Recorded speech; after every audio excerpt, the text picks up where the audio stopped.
Good morning, friends. I am Suraj Agarwal, and you are watching your favorite YouTube channel, Gardening is My Passion. Today, friends, I will be telling you about the how to grow Zerbera, Zerbera daisy. These are the plants from Central America and South Central of this Africa, and I will tell you everything about the Zerbera growing and caring. From now on, you will be the master of growing the Zerbera. They get the flower from around the year. You can get the flower there from the Asteraceae family plant, and they're most easy to grow. And around the year you can grow the plant, and you can propagate the plant very easily. Once you buy some plants from any nursery, you can grow them and you can propagate in 1 year. You can get 15 to 20 plants. Only three things you have to keep in mind. If you keep this mind in only three this thing, then you will be the master of growing of Zerbera. So the Zerbera is a very nice growing cutting cut flower plants, and they're the most beautiful plant on earth. They comes in more than 50 varieties. Here these kinds of plants are sold in nurseries. They come in from seeds growing or from this tissue culture growing, but these plants I have bought from nursery, 100 rupees each. Some these are the all tissue culture method growing plant, and they have fitted the plants in soil. The soil mix is totally wrong soil mix they have fitted. The plants originally grown from tissue culture. They in the nursery people took this plant, and you can see there are lots of fungal infection because of this wrong treatment and wrong mixture of soils they have used. So three things you have to keep in mind. First thing is how to make the soil mixture properly, so that the soil should be totally well drained soil, and that should be totally very well rich soil, very rich soil. So just I am taking out the plant just to show you how they are grown. You see they have made this very big plant with a filling up of the wrong material of soil mix with full of sand here, and not the rich sand. And you can see these are the very prone to fungal infection. So you have to remove all this soil wrong soil mix from here. And this is the plant I show you. This is the portion you can see they are grown from tissue culture method. So you have to remove all soil from this part here, and after that keep this plant here, and I will be showing you the proper soil mixture. So just see how I am. Here I am taking this pot. Around 8-inch pot is the best. If you grow in, you can grow in 6-inch earthen pot is nice, and the bottom portion should be a hole, and the hole should be covered. And you see the 6-inch length of this root. So the pot should be deep one, not the flat one. And the bottom portion the hole I am covering with some broken chips here.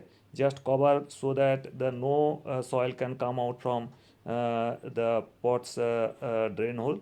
So this is here. Now I have put all the chips here, and you see the soil mixture I am giving you proper soil mixture. 50% I will be taking vermicompost, good quality vermicompost, and in that mixture 40% garden soil, good quality alluvial soil, that is a nice, and 10% river sand, that is a bajri or construction sand. This is the actual proper soil mix. And you have to make some items so that the soil be very rich, because the Jarbera like rich soil. And in that I will be, to make it rich, I will be mixing 2 fistful of bone meal and horn meal mixture. These kinds of mixtures are available in the nursery, around 40 or 50 rupees kilo. So you can get this bone meal and horn meal mixture 2 fistful here. They contains lots of nitrogen and calcium and phosphorus. The Jarbera likes calcium and phosphorus very much. And this is the mixture. Now I am adding 2 teaspoonful of neem cake powder. They contains antifungal agent and some micronutrients also. So this is my soil is totally ready. If you want, you can add little bit of half teaspoon of super phosphate. Now see how I am potting the plant here. So just fill up the pot with around quarter pot with this soil mix first, and now hold the plants properly here, so that roots should be hang position. And you see how I am filling up the pot proper. And one thing you should keep in mind, that the total the cover crown portion should be above the soil surface, because you have to keep the crown portion above the soil surface. If they are down the soil, there may be some fungal infection, and the offshoot of this stem won't come out. And here you can see the fungal infection. just because of the wrong soil mixture.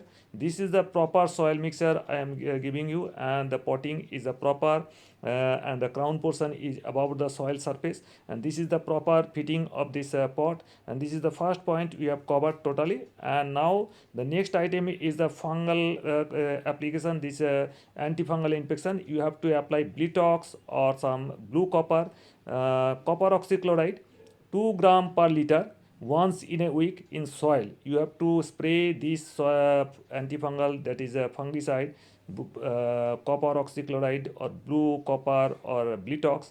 This kind of fungicide you have to apply in soil once in a week. So this is the fungicide you have to spray in soil, and another fungicide you have to apply in another week, that is in 1 week, alternate week. In 1 week you will apply copper oxychloride in soil, and the next week you have to apply some sap or amistar or ridomil gold, nativo, some hexaconazole, azoxystrobin, floxystrobin, or some of these triaconazole or tebuconazole compound once in a week, 2 gram or 2 ml per liter, just spray on this plant. So in 1 week we have to apply this copper oxychloride in soil, and the next week we have to apply these kinds of fungicides, tebuconazole, hexaconazole, once in a week in soil.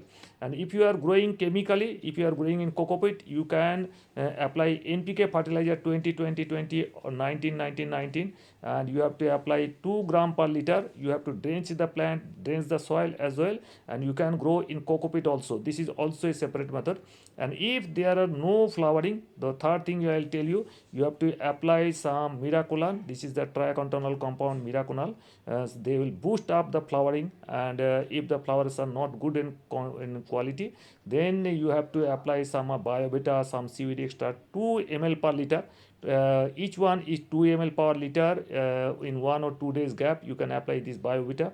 This is the seaweed extract, and these two combination will boost up the flower, and every time you can get the hundreds and hundreds of flowers from this jarbera. And this is the best jarbera growing tips. If there are some insect infection, you can use insecticide, maybe Hamla, cypermethrin chloropyrifos, or Rogor, these kinds of any imidacloprid, 1 to 2 ml per liter once in a week or once in 10 days. If any insect infestation there, you can use, or if there is no insect infestation, you can skip this one. But the antifungal, the fungicide, you have to must to apply, because they are the prime important tip for growing the jarbera. So this is all for growing the jarbera, and in 10 days or 20 days time the plant will be totally handled, and you have to keep it in semi-shade area in a summer situation, and in winter situation in full sunlight. This is all. Hope you enjoyed the video. If you new, please subscribe my channel. Thank you very much. Thank you for being with us. So nice of you.